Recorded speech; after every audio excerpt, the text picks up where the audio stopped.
DaVinci for beginners. So easy. In the color page, we are going to select the magic mask. You have two different options: the object mask and the person mask. I usually always use the object mask. But in this case, let's try the person mask. You have two options. First one is person and the second one is features. So let's try the hair. We can easily track the hair. Just select the plus icon and draw one line over the hair, and instantly the hair is selected. Just make sure to turn on the mask overlay.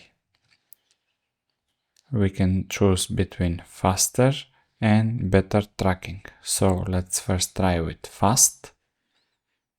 As we can see, it's doing pretty good job except some part of the hairs. Okay, so let's try now with better quality. As you can see, instantly there's some improvements of all the tiny little hairs. It's more precision, but it depends on your computer how fast it's gonna render the tracking. I'm actually going to delete all these masks and try to detect the whole person. Just select it with one line. And there you go. It's automatically selected. So let's hit run.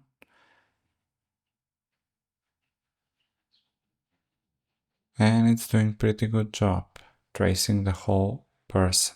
It's tracing slow because it's in better mode to refine all the edges. But let's try now in faster mode. It's gonna be low quality, but it's rendering pretty fast. But it's not so accurate. Just to notice the difference, let's now try with better mode and hit play. This is way better on the edges, but as I mentioned, you need longer time to render this. This basically is AI doing all the hard work for you instead of you doing it frame by frame. For example, if you want to cut out your subject or put something behind it, or simply if you just want to apply some effect on that part of the image. That's it for today, guys. If you like this video, please like it and subscribe for more content like this.